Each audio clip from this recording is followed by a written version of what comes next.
All right. Very good morning, everyone. Good to see you again. Welcome back to the Southeast Asia Economies and Business Economics. Today, we have three presenters presenting three different topics, namely the economy of Singapore, Brunei, and Thailand.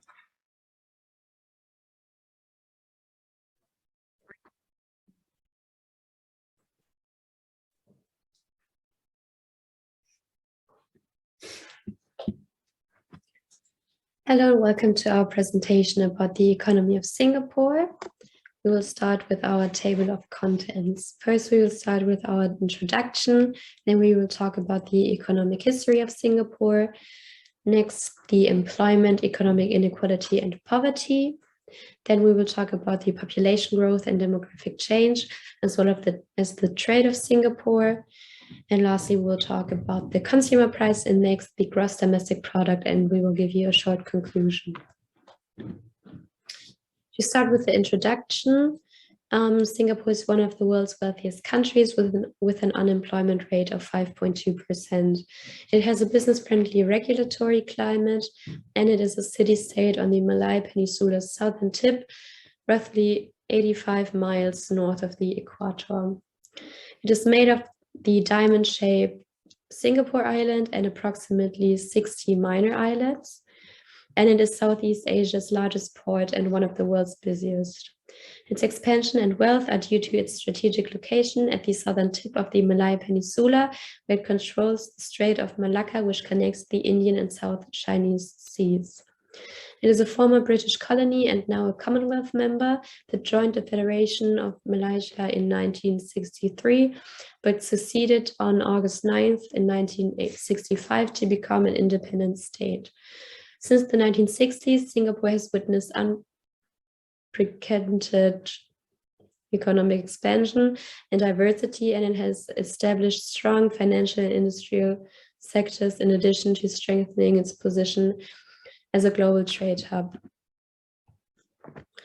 Singapore's economy is the most advanced in Southeast Asia, and it's frequently discussed with other fast industrializing Asian countries such as South Korea and Taiwan. In contrast to the economies of the other Southeast Asian countries, Singapore's economy has never been primarily dependent on the manufacture and export of commodities. Over the years, Singapore became a high-income economy with a gross national income per capita of $55,000 in 2017. The economic progress of Singapore has been strictly monitored by the government, and it has been heavily reliant on foreign multinational firms for investment capital.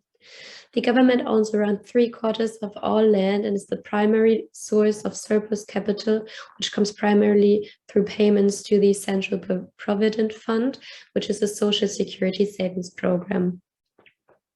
In order to attract investment and raise export competitiveness, the government has endowed to increase the value of productivity of labor.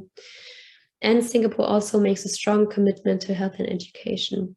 In 2018, the Singapore economy grew by 3.2% overall, and the value-added manufacturing, especially in the electronics and precision engineering sectors, as well as the service sectors, particularly the information and communication industries, as well as the finance and insurance industries, remain key drivers of growth. Singapore is ranked first in the world in terms of human capital development in the World Bank Human Capital Index of 2019. Next, we will talk about the economic history of Singapore, which starts in 1819, where Singapore became a British colonial port, and quickly after it was legally recognized as a British property by the Anglo-Dutch Treaty.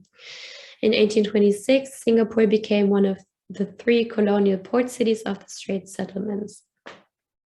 Then in 1870, a large influx of Chinese and Indian immigrants arrived in insular Southeast Asia, where they worked in mines and on plantations, which made the demand for consumer products increase as a result of the influx of immigrants and the expansion of raw material product to meet expanding food demand. On mainland Southeast Asia exported a considerable volume of rice via Singapore to those islands. Industrial raw materials were imported into Singapore and then re-exported to the West in exchange for food supplies. And despite the fact that Singapore was constructed in the early 19th century, its commerce boom did not happen overnight. And it happened when Chinese merchants who had to adapt to local commerce played an important role in the growth of Singapore's regional trade.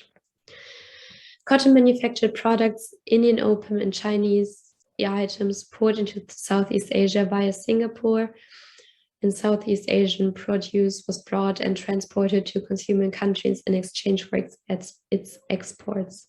Southeast Asian trade expanded as a result of these reciprocal linkages between long distance and regional trade in Singapore, and the regional trading system was established by the mid-19th century.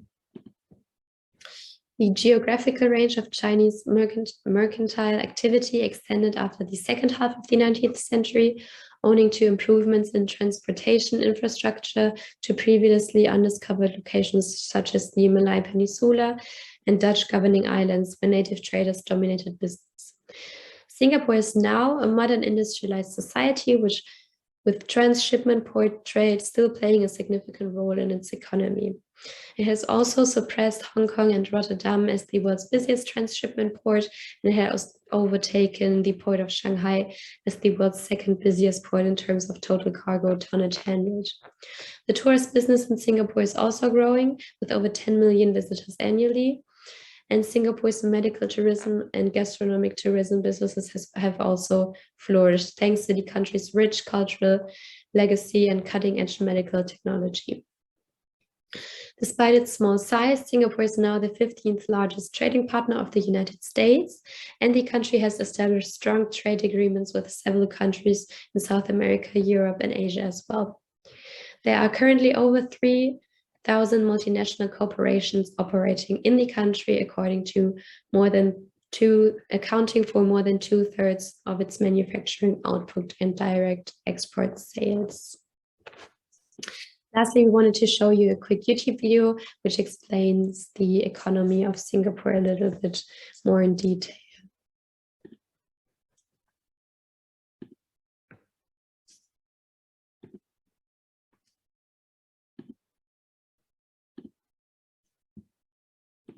So tiny you can drive across the island in just an hour. Despite its size and lack of natural resources, Singapore's 5.6 million people enjoy one of the highest average incomes in the world, ahead of countries like Germany, France, and Japan.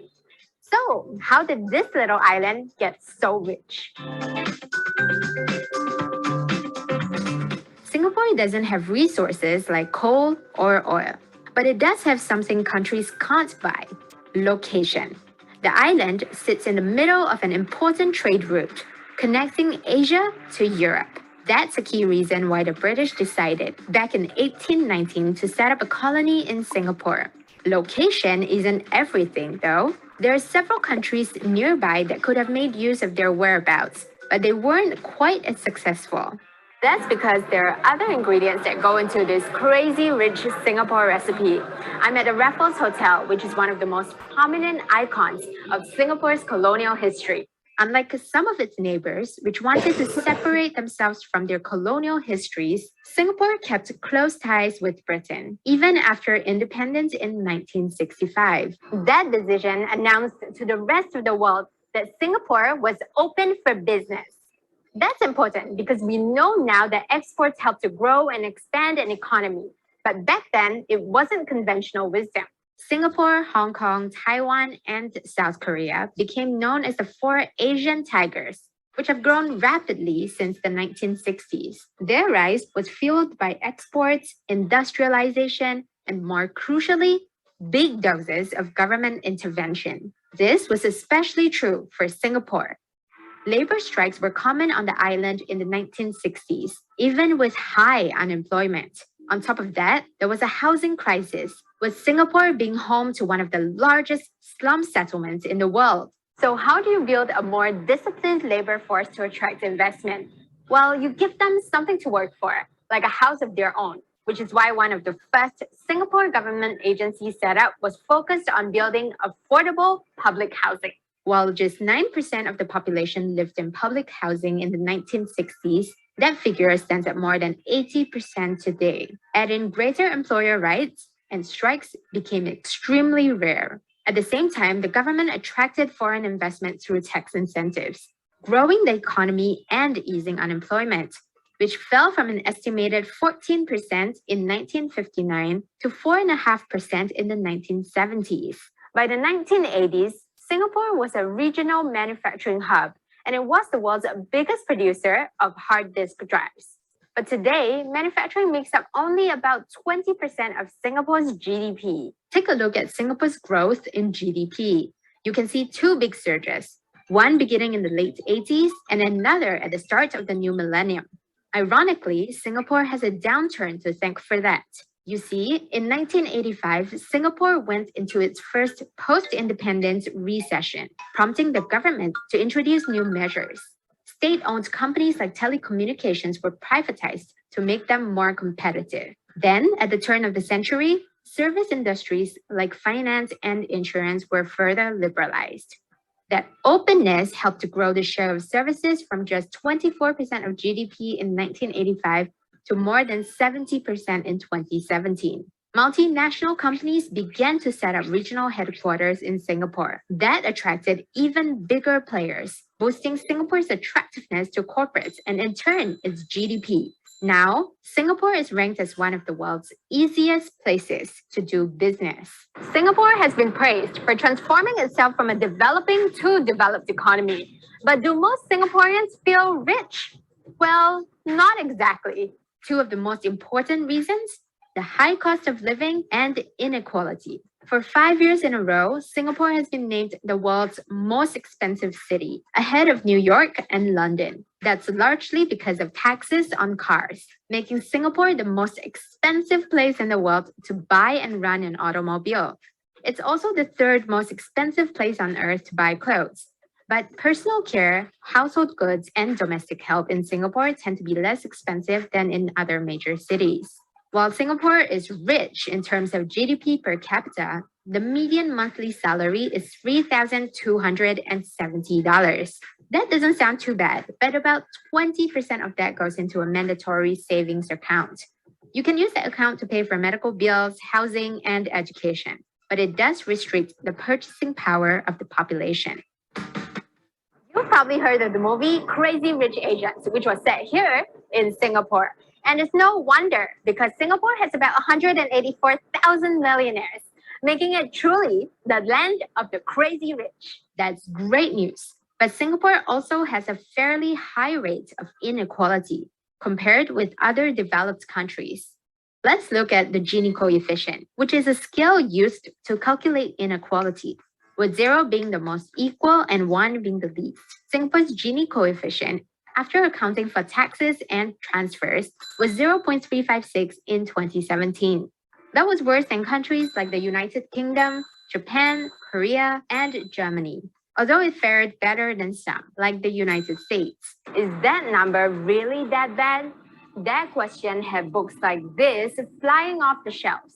A think tank ignited public debate on the divide in social classes after it found that on average, Singaporeans who live in public housing have fewer than one friend who lives in private housing. The government has called the issue of inequality a national priority, but it remains to be seen if it is a problem that can be tackled effectively.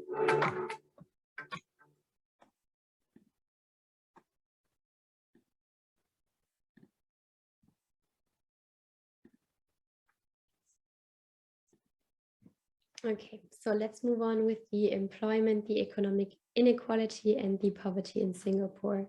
I will start with the employment. The Ministry of Manpower monitors employment in Singapore, including the development and planning of the workforce in order to establish a globally competitive workforce in a sustainable way. The ministry also handles other elements of employment-related activities, such as international talent promotion, labor relations, foreign manpower and management, and labor welfare and services. In 2015, Singapore's employment rate has been steadily rising over the last decade, and the latest employment figure for the third quarter of 2015 was 3.6 million, with the service sector leading the way. The total employment increased by 16,200 in the first 3 quarters of 2015.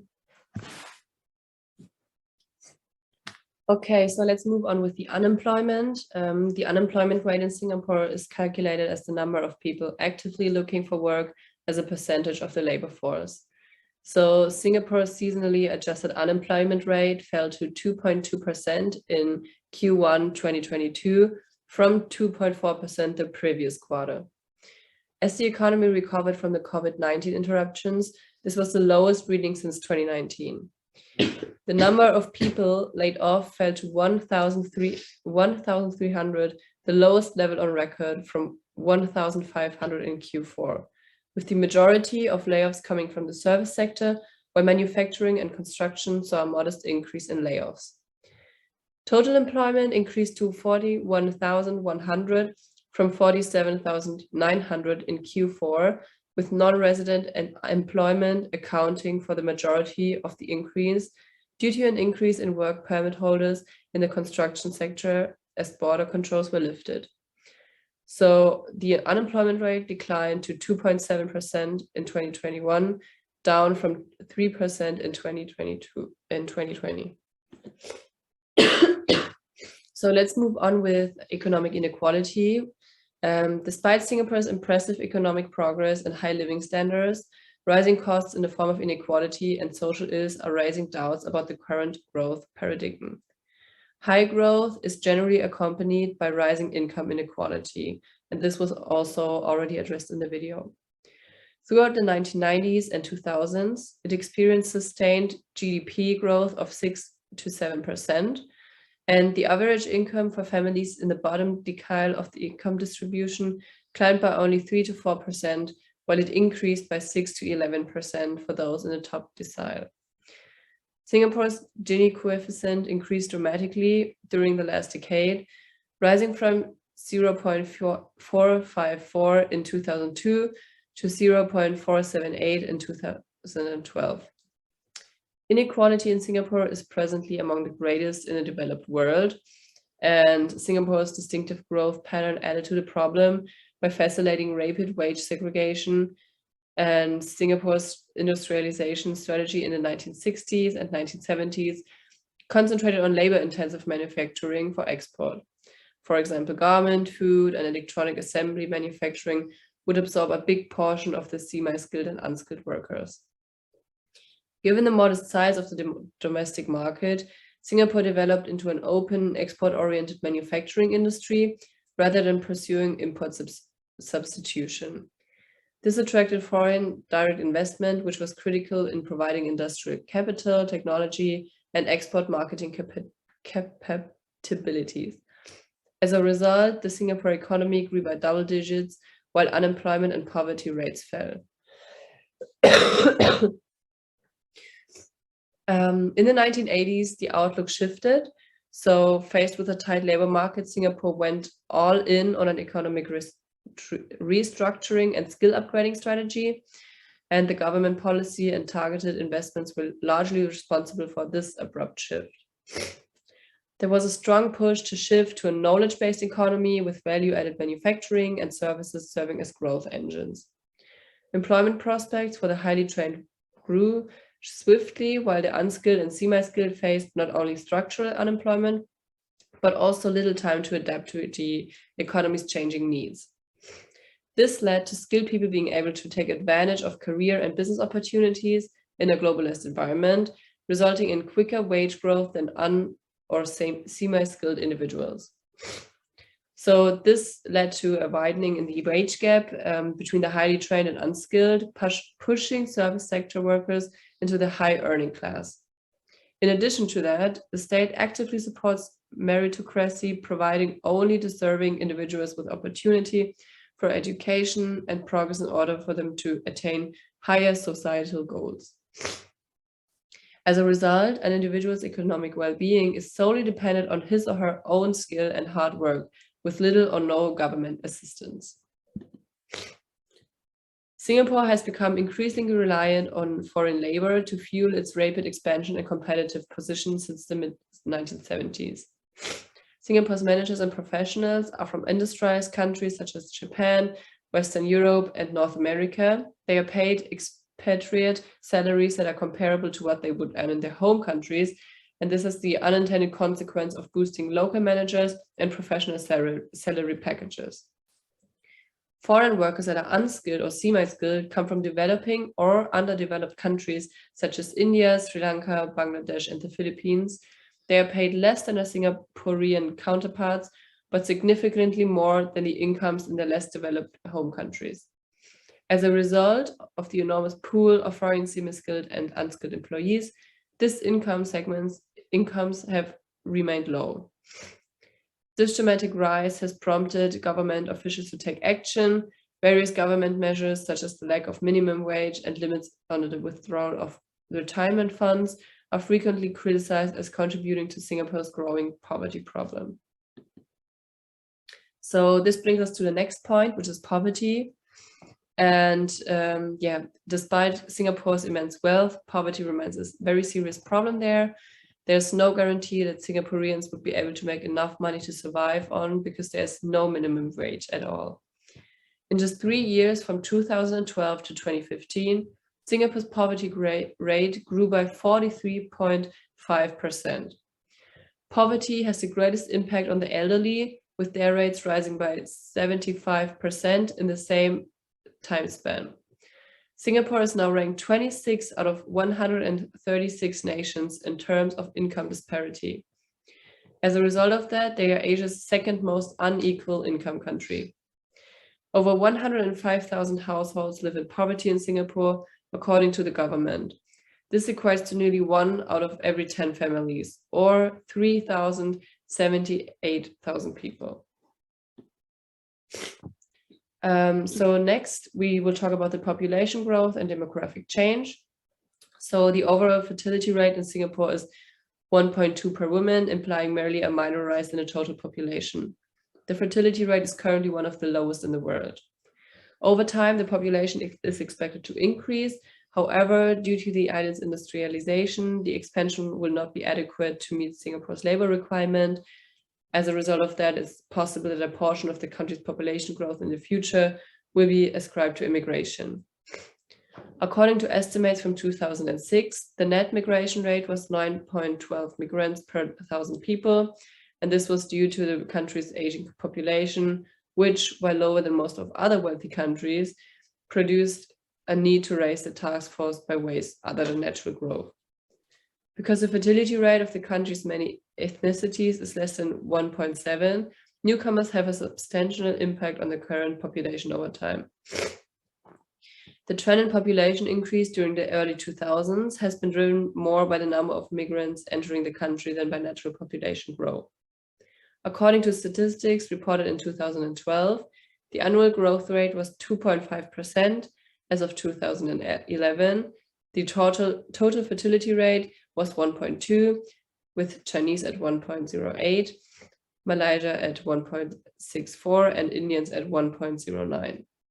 Singapore's population was 5.31 million at the end of June 2012, and immigrants to the island has been crucial in achieving the current population number. Due to the failure of the government's recent initiatives to raise the fertility ratio from 1.2 to 2.1, the government has been compelled to change its immigration policies to accommodate the rising labor demands brought on by the island's industrialization. So let's get to the next step, which is the trade of Singapore. Singapore continues to serve as a financial intermediary, transporting raw resources such as rubber, wood, and spices from the Southeast Asia region in exchange for completed goods from both within and outside the region. Machinery and transport equipment, as well as crude petroleum, are key imports, while machinery and refined petroleum products are major exports. Singapore's main trading partners include China, the United States, Indonesia, Malaysia, and Japan.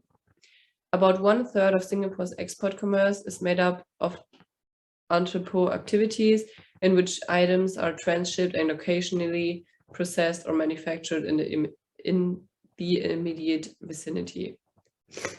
Singapore has become a joint venture partner in a number of projects with Malaysia and Indonesia in an effort to increase commerce. In this regard, investments in the neighborhood Indonesian island of Batam have been crucial. Singapore's total merchandise trade in 2021 was 1.160 billion, and the total exports were worth 614.1 billion, and the total imports were 545.9 billion. Let's get to the consumer price index. So the monthly consumer price index for Singapore monitors the average price changes over time in a set basket of consumption goods and services purchased by resident households. It's a standard metric for calculating consumer price inflation, and in 2022, the Singapore Consumer Price Index was reported at 105.379, which you can see also in the graphic. The gross domestic product is the total value of goods and services generated within Singapore's economic jurisdiction. The output, expenditure, and income methodologies are used to calculate GDP estimates. The GDP of Singapore in 2021 was 533.352 million, and the per capita GDP is 97.798, and the real GDP growth is 7.6%. The services sectors generated over 70% of nominal value added, while the goods producing industry created roughly 25%. So to conclude, over the years, Singapore's economy has developed into one of the strongest in Southeast Asia. In addition to enhancing its position as a worldwide commerce hub, it has created strong financial and industrial sectors. For local entrepreneurs, the country offers one of the most business-friendly regulatory regimes in the world, as well as one of the world's most competitive economies. One of the reasons for this development is that Singapore's economic success has been closely watched by the government, and it has relied significantly on foreign multinational corporations for investment money. In addition, the government has worked to strengthen the value and productivity of labor in order to attract investment and improve export competitiveness. Following that, a major commitment to health and education was made. Labor shortages and rising wages have prompted calls for the economy to be further reorganized toward higher value-added industries. Trade-wise, Singapore acts as a financial intermediary, moving raw materials from Southeast Asia, such as rubber, timber, and spices in exchange for finished goods from both within and outside the area. And imports include machinery and transportation equipment, as well as crude petroleum, while exports include machinery and refined petroleum products. With a growing economy, economic inequality began to grow too. So the Gini coefficient in Singapore has risen considerably in the recent decade. Singapore's inequality is now among the highest in the developed world. And since the mid-1970s, Singapore has become increasingly reliant on foreign labor to fuel its rapid expansion and competitive position. Thank you so much for your attention. These are our sources. And yeah, thank you so much for listening. I hope you liked our presentation about Singapore's economy.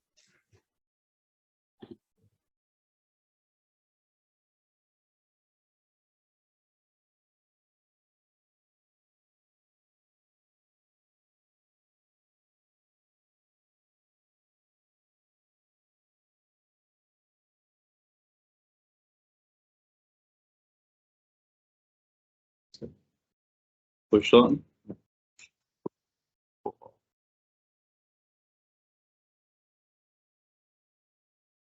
Hello together. I'd like to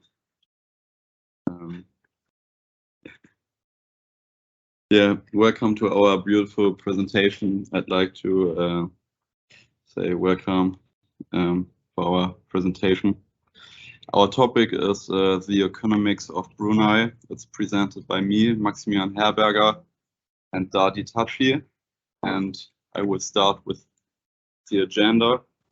We'd like to give you an overview regarding the topic you will see on our folio. It's intro, location, mineral resources, agriculture, state budget, export product, import product, export and import service, and tariffs by product as well. Yes, I'd like to start with the intro. Brunei is a state in Southeast Asia, and it's one of the richest countries in the world. The reason for that are the very, very huge oil reserves, and yeah, it's one of the 20 most 20. Yeah, it's one of the. It's in the top 20 in the ranking regarding the richest countries in the world.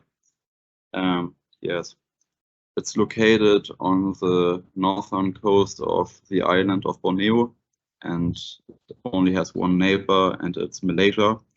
The length of the border with the neighbor is 381 kilometers. Width of the coastline 161 kilometers. Then I'd like to say something about the mineral resources. Brunei's economy benefits from enormous natural gas fields and petroleum deposits, which provides the state with one of the highest per capita incomes in Southeast Asia. In 2005, the GDP per capita was about 3,001 US dollar, with oil and gas production. The first oil fields were discovered near Syria, 1929, and the production is in the hand of the state for 50%. The company who controls the production is called Brunei Shell Petroleum, and like I said, it's the government holds 50%. Yeah, the crude oil is mainly exported to Japan, South Korea, Taiwan, and the United States of America.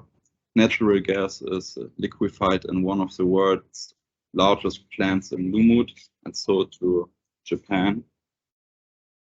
Agriculture. Now it's turn of Dadi.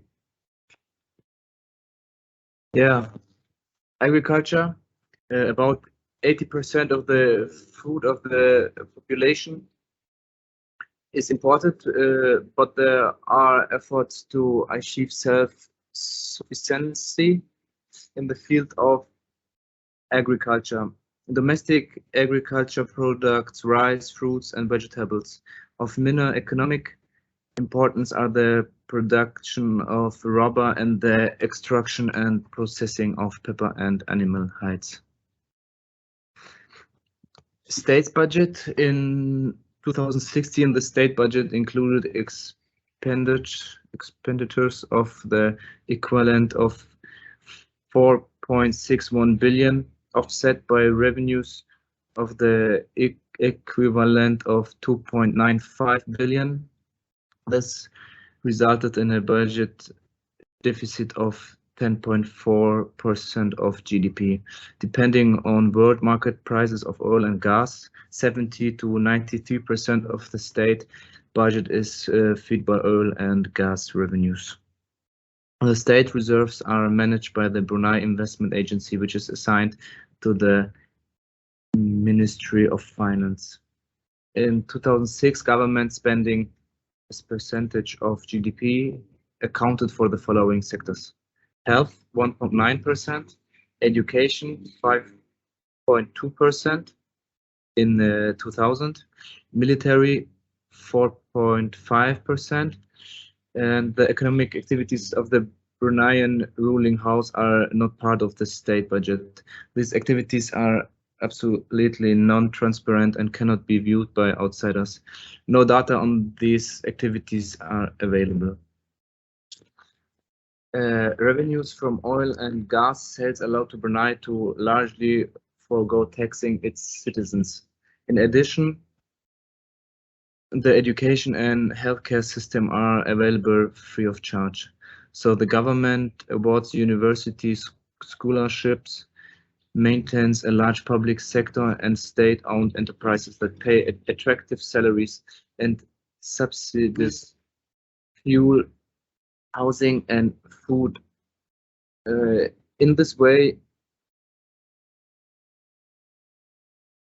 the ruling house buys the loyalty of citizens and prevents demands for political change or a desire to have a say.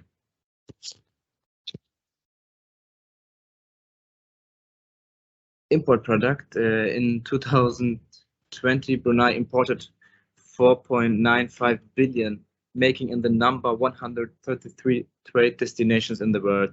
During the last 5 reported years, in the imports the imports of Brunei changed by 247 million from 4.7 billion in 2015 to 4.95 billion in 2020.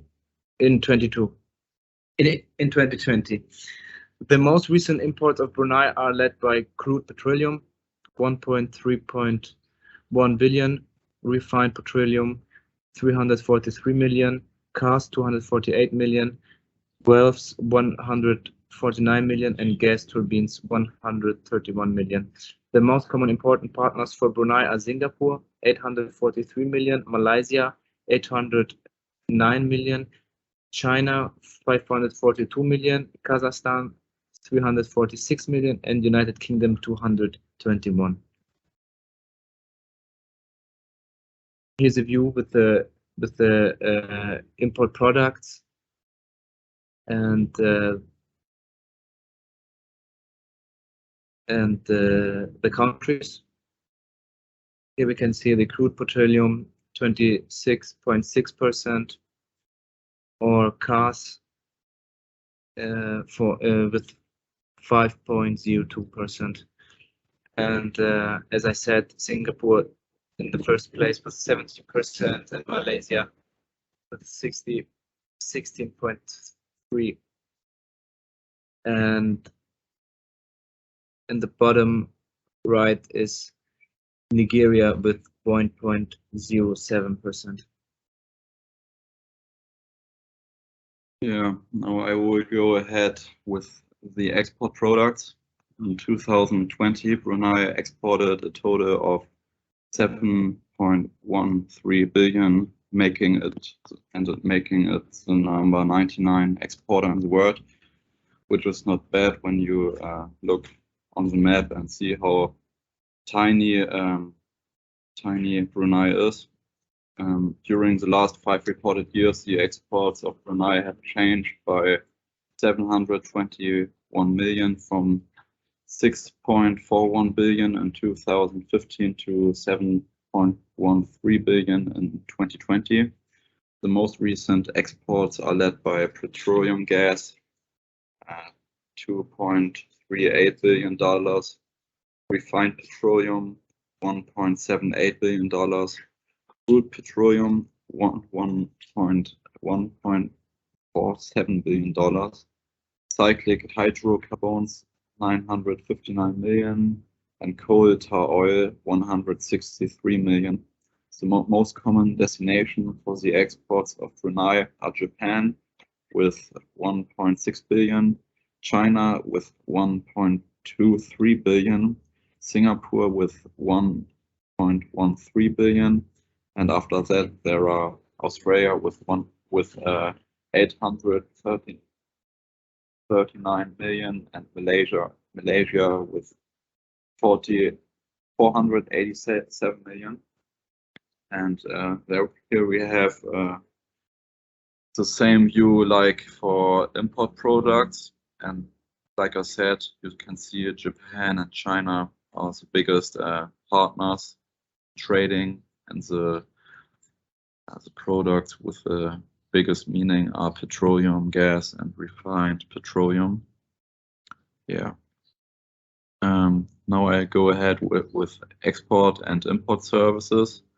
In 2016, Brunei exported $528 million worth of services. The top services exported by Brunei in 2016 were transportation with 346 million, travel with 144 million, government services, other business services, and insurance services. The top services imported by Brunei in 2016 were other business services with 659 million, travel with 499 million, transportation with 230 million, and after that there are government services and truck construction services. Yeah, here you can see it as a diagram or a little bit nicer view, but it's the same like I said. The next topic belongs to Dadi. So the last topic is the tariffs by product. So the top product import tariffs by the MFN at Value for Brunei are articles for Christmas festivals 10% and brass wind instruments 10%. The tariffs applied to imports for Brunei are AAN, ZFTA, Asian, Australia, New Zealand Free Trade Area. First place, 52, Asian Japan Free Trade Area, Association of Southeast Asia Notation, 45, Asian Korea, Republic of Free Trade Area, Asian, Association for Southeast Asian Nations, 59, Asian India Free Trade Area, Association of Southeast Asian Nations, and 84, Association of Southeast Asian Notations Free Trade Area. And here's a diagram to show the tariffs, and we can see articles for Christmas is at the first place, and then the brass wind instruments, and also fabric impregnant coated covered with plastic, or at the bottom there's linoleum. So we just want to say thank you and hope you enjoyed the presentation. Bye. Bye-bye.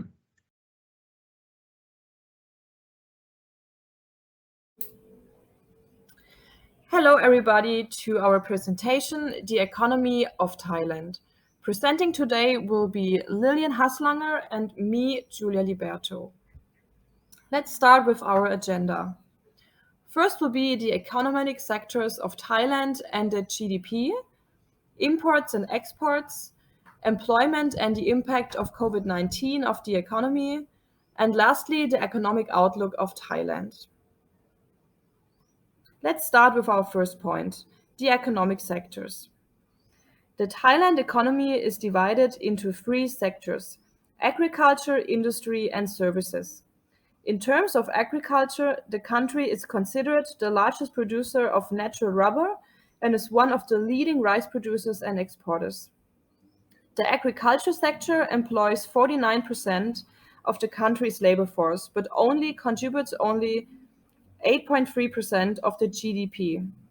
With the increase in goods and services exports from Thailand, agriculture contributes to the GDP has been declining. Meanwhile, the industrial sector accounts for 33.1% of the GDP and provides employment for 22.5% of the total labor force.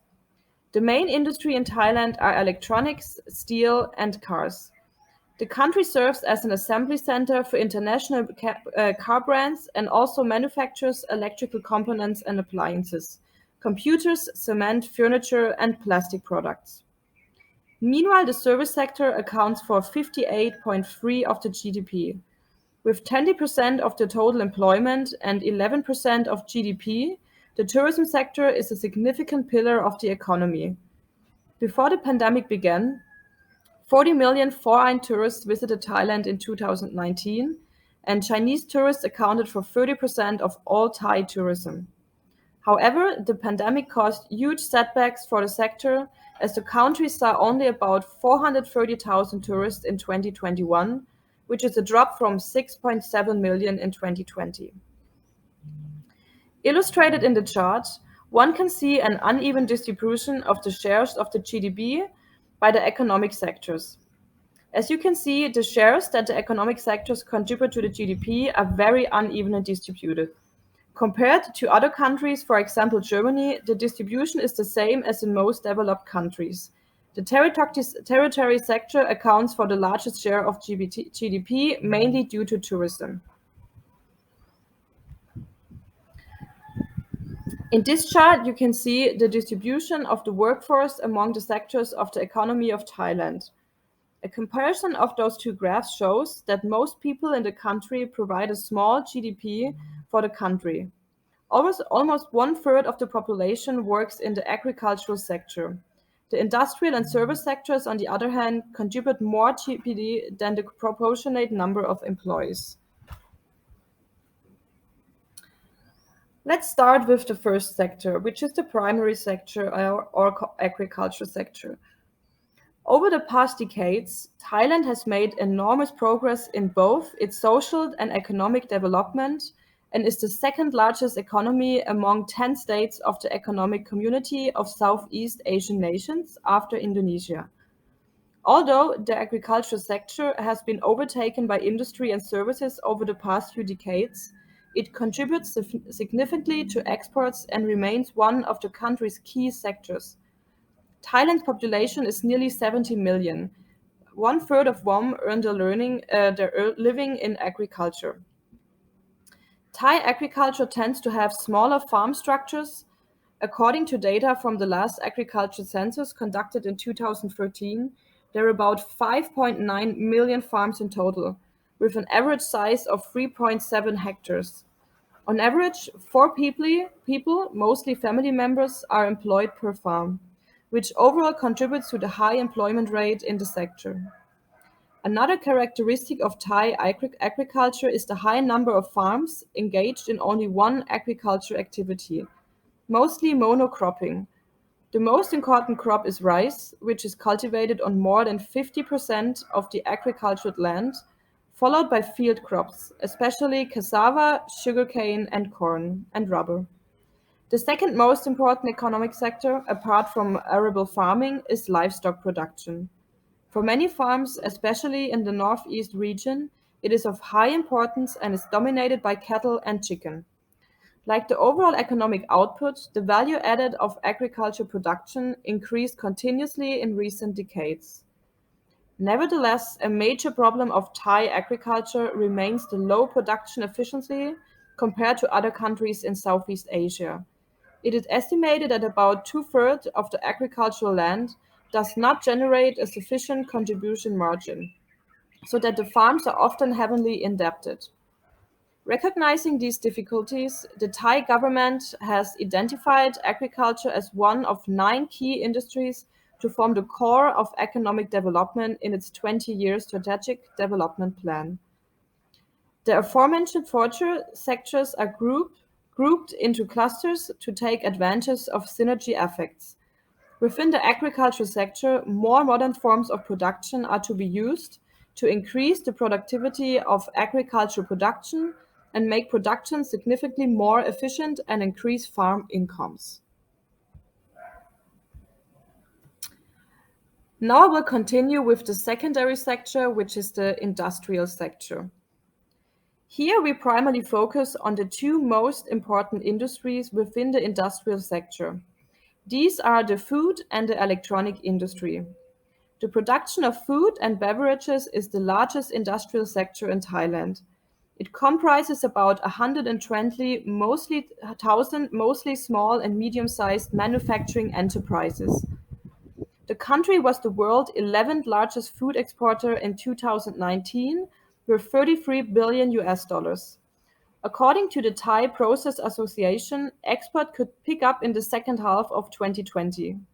The main customer is China.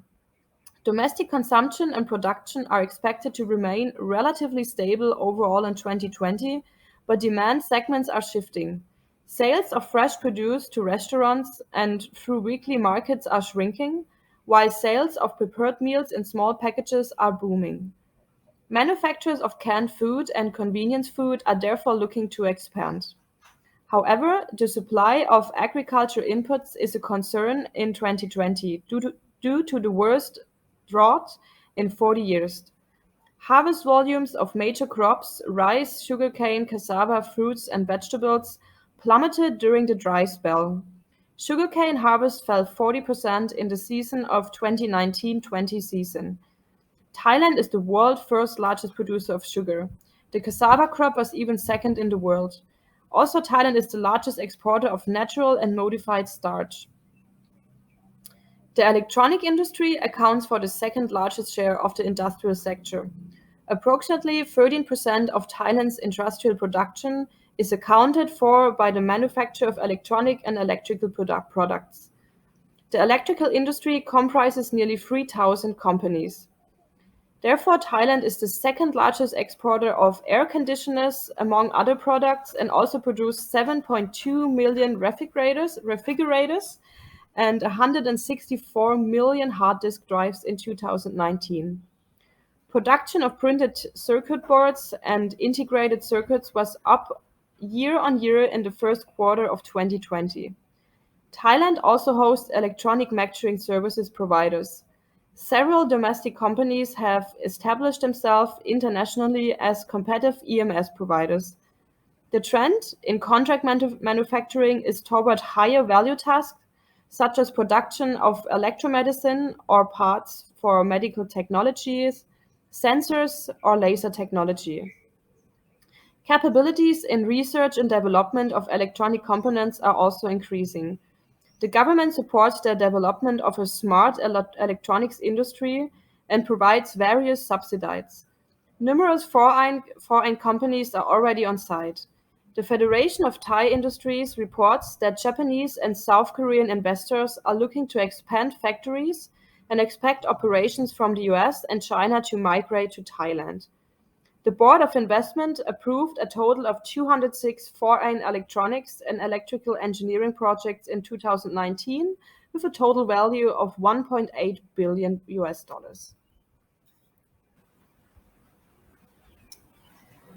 Now I come to the territory sector, which is the service industry.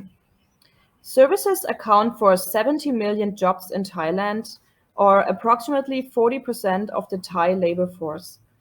It encompasses diverse industries such as tourism, retail, health, communication, transportation, and many sought-after professions such as architects, engineers, lawyers, and doctors.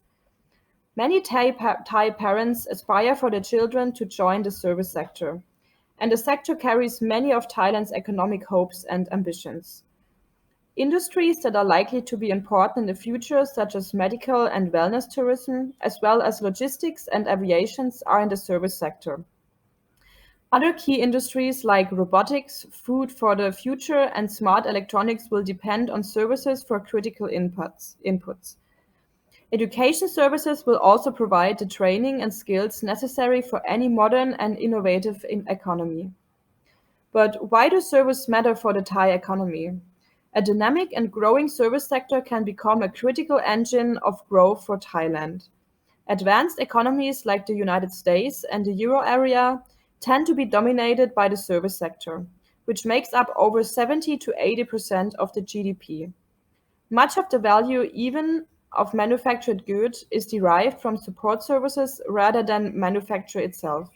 For example, approximately 2/3 of the value added of smartphones, such as the Apple iPhone or Nokia 995, stem from international support services, licenses, retailing, distribution, and operating profit. Assembly accounted for less than 10%. Even the value added of a typical jacket made in China and sold in the United States is accounted for largely by invisible assets such as services, intellectual property, and profits. While developing Asia accounts for most of the manufacturing assembly, Most of the benefits go elsewhere to service providers based in advanced economies. So how does Thailand's service sector fare? Thailand's service sector shares has remained stuck at approximately 50% over the last 2 decades. It's dominated by lower productivity industries employing lower skilled workers and boasts a low share of services exports, which tend to be traditional sectors. Thailand has not shown the sustained increase in their share of the service sector observed in the ASEAN or non-Asian peers, as well as the advanced economies. For example, China's service sector as a share of the GDP is growing rapidly and is close to catching up with Thailand. How can the potential of the service sector be unleashed? A number of examples from close to home in Asian highlight how a combination of private sector initiative, government support to enable businesses, and monitor quality standards can increase services output and export. For example, financial services in Singapore, higher education in Malaysia, health services in Thailand, and telecommunication-based services in the Philippines. For Thailand, a supportive regulatory environment for doing business reduced policy restrictiveness, both at the border and behind the border, greater competition and deeper integration through, for example, implementation of the Asian Economic Community commitments will be critical for fostering productivity growth and innovation, particularly in services. In addition, addressing skill gaps and ensuring quality education for all is important for ensuring workers' readiness. A global bank study finds that Thailand has a more restricted service market on average compared to Asian peers and other regions in the world, particularly in professional services such as accounting, legal, architecture, engineering, and management consulting. For example, a dentist from the Philippines would have to take an exam in Thailand in order to practice here. Thailand's economic growth is expected to attain 3.1% in 2016 and 3.2% in 2017, accelerating from 2.8% in 2015. While there will be external challenges from the more uncertain global economic prospects, Thailand's continuous commitment to structural reforms can unleash the potential of the service sector and lift Thailand's long-term growth path above 4% per year and take the country from upper middle to high income levels. Thailand's economy is on track to recover, and further strengthening of the service sector will help create a new and better jobs, higher incomes, and more opportunities for Thai people.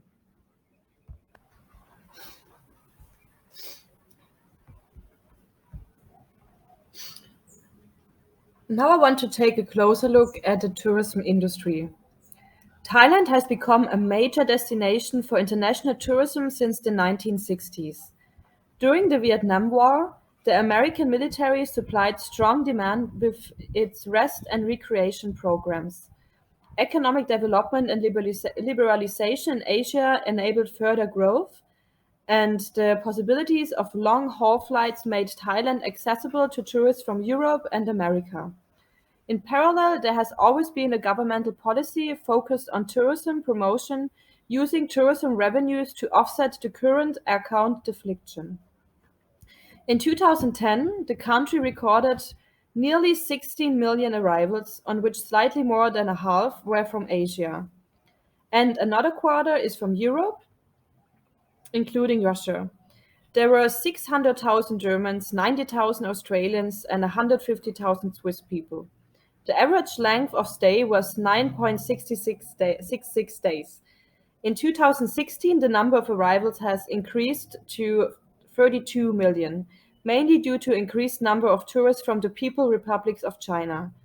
International tourism is thus a significant economic factor for Thailand, with revenues for 2016 exceeding $52 billion. The CPAC rate is estimated at a relatively low 20%. In 1996, about 4 million jobs were believed to be directly or indirectly dependent on tourism. In addition to international tourism, there is also a vibrant domestic tourism. In 2006, there were 81 million arrivals with recipes of $346 billion. But the most significant types of tourism are recreational. For example, sightseeing. Bangkok and environs, northern Thailand, central plains with the historic sites of Ayutthaya, Suhokati, etc. Most of the mass tourism is limited to Bangkok and some coastal resorts such as Pattaya, Phuket, Krabi, or Koh Samui. The negative effects of mass tourism are therefore limited to relatively small areas, but they are concentrated there. Now I will come to the point imports and exports of Thailand. In 2020, Thailand was the number 24 economy in the world in terms of GDP, the number 23 in total exports, the number 26 in total import, and the number 85 economy in terms of GDP per capita. Thailand maintains lively trade relations not only with China, Japan, and the USA, but also with Australia and New Zealand. In addition to the Asian Free Trade Agreement, Thailand concluded its own trade agreement with Japan in 2007 and a free trade agreement with Oceania in 2009. A free trade agreement is also planned with India. Thailand has also been in negotiations with the EU Commission since 2012.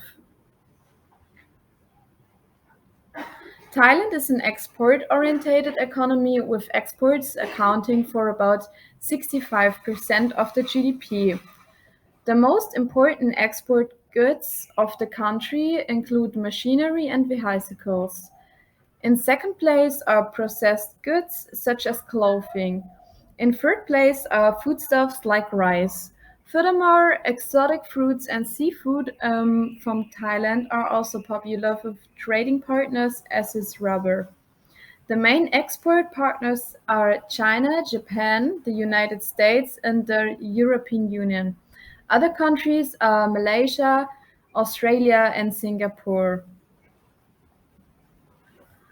On this slide, we can see the major export destinations of Thailand again.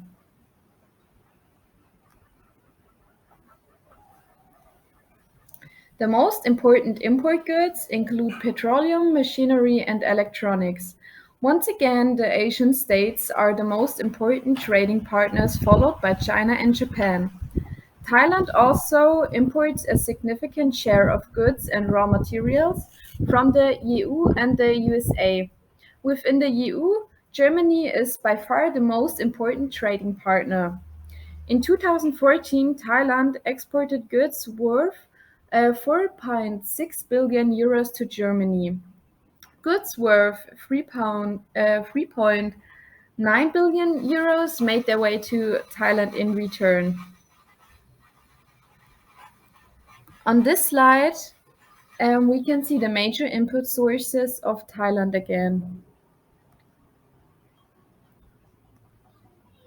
The total amount of Thailand export in 2020 was $231.47 billion, while the total value of all imports in 2020 was almost $207 billion.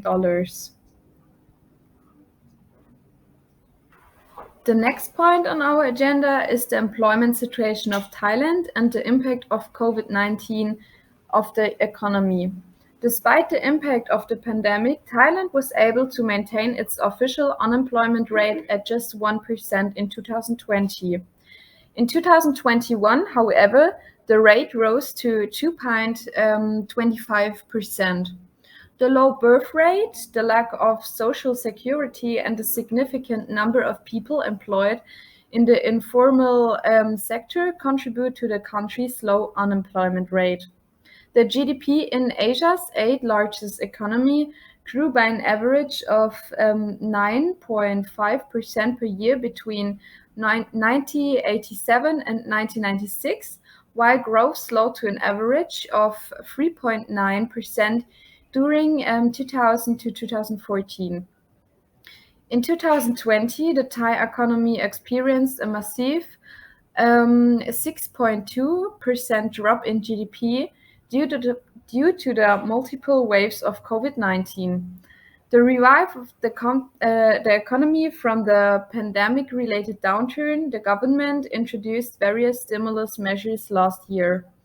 After easing containment measures and opening the country to tourists, the Thai economy grew 1.6% in 2021. According to the Central Bank of Thailand, the economy may not return to pre-pandemic growth levels until early 2023 if further opening steps in the country's important tourism sectors are delayed. The COVID-19 pandemic has a powerful impact on the global economy since 2020. Nevertheless, the global recovery continues even as the momentum has weakened towards the end of 2021, and uncertainty has increased as the pandemic resurged, leaving lasting imprints on medium-term performance. The surge in global inflation has investors sweating out future growth, but many economists say price surges will subside, making way for 4.7% global GDP growth in 2022. The impact of the pandemic appears to have affected both sides of most sectors and markets in Thailand for the second year in a row. Demand disrupts having a run-up against supply problems, making the short-term outlook uncertain for agriculture, industry, and service sectors. Compared with the unemployment rate of other countries like Spain with over 15%, it is clear to see that Thailand has a very low unemployment rate with 1%. The last point we want to discuss is the economic outlook of Thailand. Thailand aims to become a fully developed industrialized country by 2037. According to the World Bank calculations, this would require an increase in the share of investment in GDP from the current 20 to 40%. Investments in improved production technology help companies increase their productivity. Export-oriented companies in particular are investing more in internationally competitive technologies. The production of food and beverages is the largest industrial sector, followed by the manufacture of motor bicycles, electronics, and electrical engineering. A variety of subcontracting industries have developed around these core industries. Regional clusters and efficient transport routes are further advantages of the location. Company representatives also describe the cost-performance ratio as attractive. The power supply is also rated as relatively good and secure. The shortage of skilled workers, on the other hand, makes it difficult to invest in ambitious projects. Reforms are underway at all levels of education. Foreign companies can apply for generous subsidies when setting up a subsidiary, such as long-standing exemptions for corporate income tax and import duties. The Board of Investment assesses eligibility for subsidies based on the project's value added, the use of modern technology, the amount of capital invested, ISO certifications, and environmental compatibility. Thailand also has experienced a slowdown in economic growth since 2006. The Thai government is taking measures to address productivity tensions and boost short to medium-term economic growth. The latest measure, Thailand 4.0, is a combination of promoting industrial transformation and establishing an economic corridor in eastern Thailand. 10 new target industries have been selected to serve as a new and more sustainable engines of growth. The first 5 new generation automotive technologies, smart electronics, wealth, medical and wellness tourism, agriculture and biotechnology, and food for the future are commonly referred to as the 5 S-curve industries, while the others, manufacturing robotics, medical services and innovation, aviation and logistics, biofuels and biochemicals, and digital industries are referred to as the 5 new S-curve industries. Another measurement is the implementation of infrastructure investment projects. These include the construction of a third international airport, the expansion of the Lim Chibang seaport, and the expansion of the land transport network with high-speed trains, double-track railroad lines, and highways, representing a total investment of $33 billion over the 2019 to 2025 period. These projects were implemented through public-private partnerships. In conclusion, Thailand 4.0 represents the current government's hopes to boost productivity and spur economic growth. That was our presentation about the economy of Thailand. Thank you for listening. If you have any questions, feel free to ask us in class on Monday. Thank you. Presenters have shared their recorded presentation videos, and now it is our time to have discussion.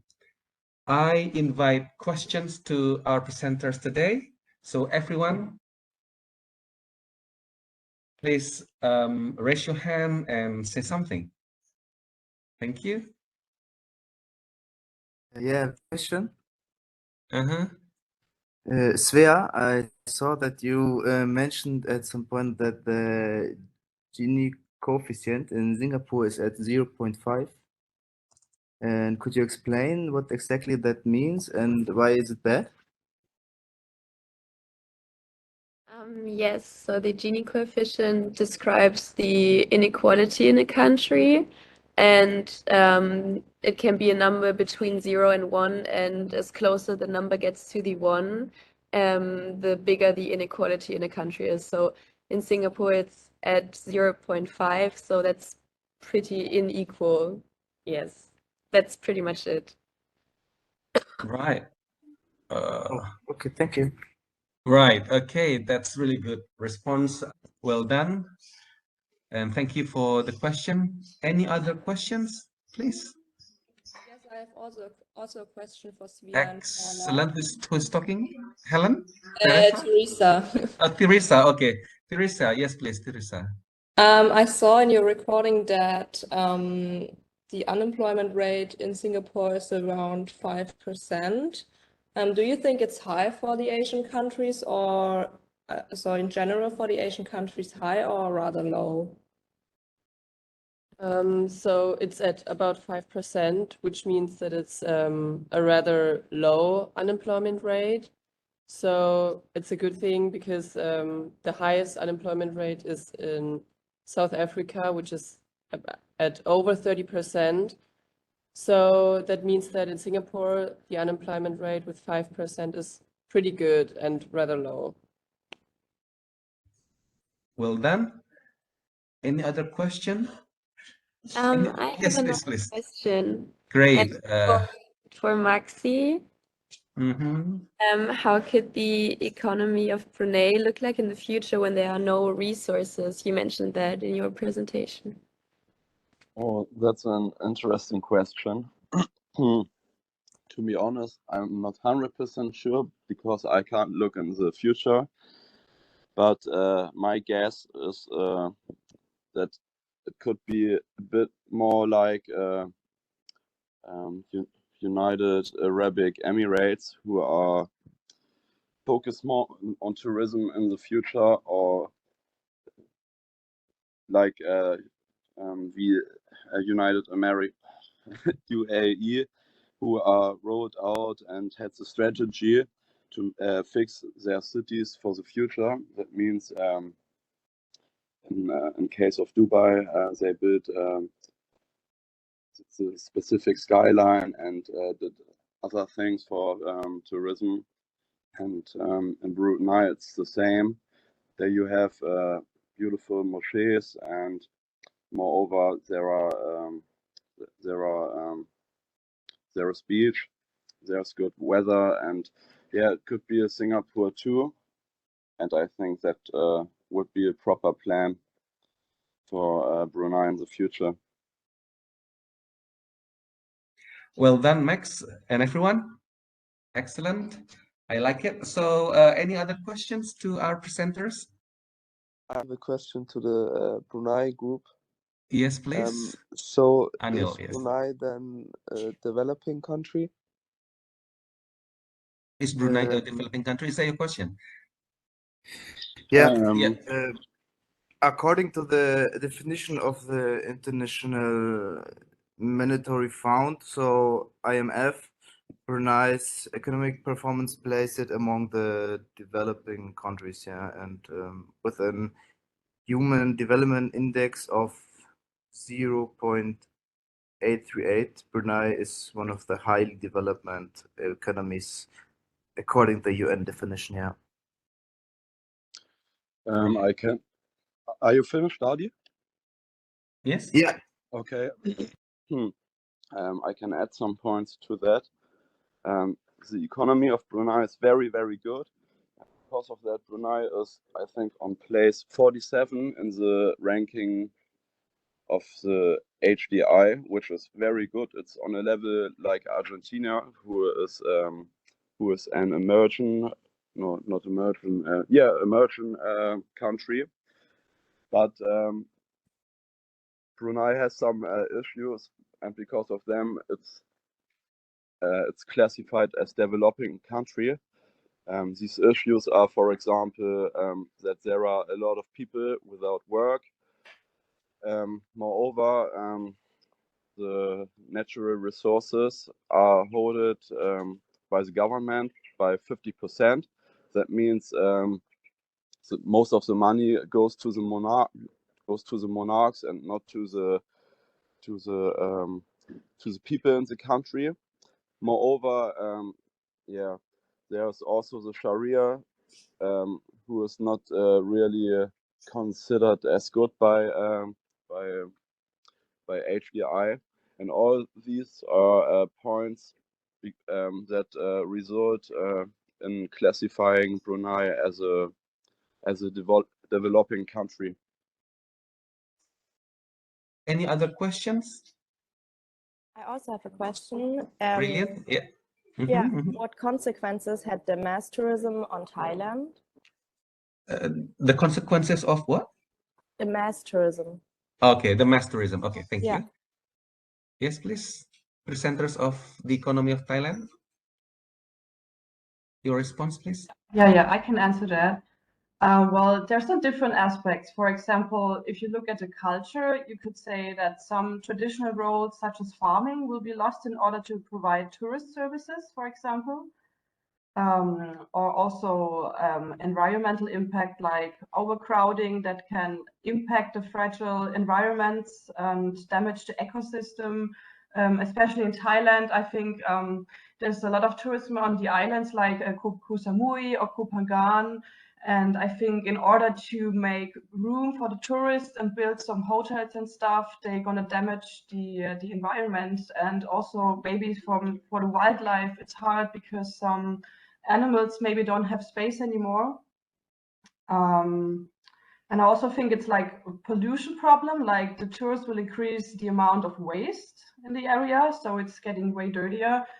So I've been to Thailand once, and especially Bangkok. I mean, Bangkok is overcrowded anyways, but like I saw that it was really, it was really dirty. It was really getting out of hand. And also, I think this is not also like a Thailand problem. I think you can also see that here, sadly, in Bali. Like if you just compare Canggu with like Ungasan or Uluwatu, because in Canggu there are way more tourists, so it's like way more pollution than you see here. I think here where we live in Ungasan, Uluwatu, it looks like I don't know, the island looks healthier. Yeah. Okay, while waiting for the next questions from you, I have a question to all of you. I mean, to three presenters. If you read or heard or look at news nowadays, the potential of recession, right? The US recession or global recessions. What do you think the impacts of the US or global recession to the economy of Singapore, Brunei, and Thailand? I can answer that. The biggest point is that the whole economy of the world is, stays in a very big contact to the economy of the US. I start with an example with Europe. If the American economy is bad, the European is very bad too, and it's the same with every country in the world who has who trades with the US. I think especially for Singapore it's very hard, and for Thailand too. For Brunei probably not that much, but yeah, it would be not wouldn't be good too for Brunei. And moreover, when the people in the US are not getting that much money or less money than in the last years, not that much people from the US will do tourism. That means that's very bad for especially Thailand, but also for Singapore and a bit for Brunei too. So in conclusion, for Singapore and Thailand, it would be a very big problem. For Brunei, it's not that problematic because they are not big partners with the US, and yeah, and everyone needs oil. So yeah, it's a bit crisis safety, I would say. Yeah. Yeah, I can just add to that. Oh, sorry. So I think that Thailand has gained like a considerable benefit from trade and investment liberalization in like various forms, like innovations or like firm productivity improvements, and also I think it helped the worker skill enhancement. And obviously the whole tourist thing is something that Thailand really is benefiting from, because it brings money, how they can invest in infrastructure again. And so I think it's mostly a positive thing for Thailand. For Singapore, since there are so many international companies sitting there and so many people that do business there, but really cater to like international audiences, I think it has like really impact, a really huge impact.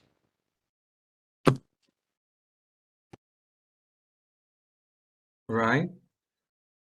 Yes, I do agree with your comments. Yeah, in the case of recession, capital flight would likely, be happening. US investors would take their capital or take their money back to their country and invest it in their home country, right? Because they need more liquidity when recession happens, right? And then exports of products to the US or countries that are experiencing recession would likely to drop, because they are likely to reduce their demand, right, to the products produced or exported by Singapore, Brunei, and Thailand, right? And then inflation may spread out from one country to another country in Southeast Asia region. It is called a contagion effect. I think Max or somebody told us about or highlighted the interconnectedness between one country to another country, right? From the international trades. I think somebody just told that point. So it is called contagion effect. Just like when a financial crisis hit Asia in 1997. It started from Thailand because of international trades, interconnectedness between one country to another country, and then the virus, the crisis spread out from Thailand to Indonesia and some other countries. So countries which are suffered the most are those that have, weaker economic foundation, such as those who have a high ratio of debt to the GDP, right? And also another consequences of having recession is that the level of domestic consumption is likely to drop because many people, were laid off or lost their jobs, something like that. Yeah, so recession is truly not a good situation that we expect to see in near foreseeable future, but many economists predict that. They say this year up to next year, the global recession may start. So hopefully their forecast is not correct, but media expose that news. Just best of luck for us. Okay. Any other questions to three presenters? Okay, if you have more questions, we can discuss in WhatsApp group, just like what we did last week. If there's no more questions, then allow me to conclude our discussion today. Singapore, Brunei, Thailand, they are, countries that have, unique characteristics. I would say that Singapore and Brunei are rich countries with relatively high, per capita income or GDP per capita. Singapore is not rich of natural resources like other typical countries in Southeast Asia, but Singapore is advantaged by its location, right? Location that connects Asia and Europe and some other continents and countries, while Brunei, it doesn't impose a personal income tax to its people. And that policy is actually an incentive to contribute more to the economy. Singapore shows more modern infrastructures, while Brunei decides to preserve their religious culture, including its city architectures. Thailand also shows uniqueness. I would say Thailand is the most democratic country in Southeast Asia in the sense that, people can switch their gender without any discrimination from their surroundings. And we rarely see any other countries that, as democratic as Thailand, and this attracts millions of tourists, come to Thailand. But unfortunately, COVID-19 has ruined the tourism sector and the overall economy, not only Thailand, but also Singapore and Brunei and some other countries in the region, Southeast Asia.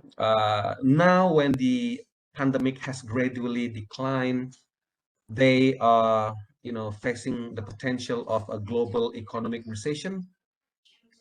And the recession would be slowing the economic growth and per capita income, as I explained earlier, right? So hopefully we'll see a better situation, economic condition, not only in Brunei, Singapore, and Thailand, but also other countries. So we can travel happily, right?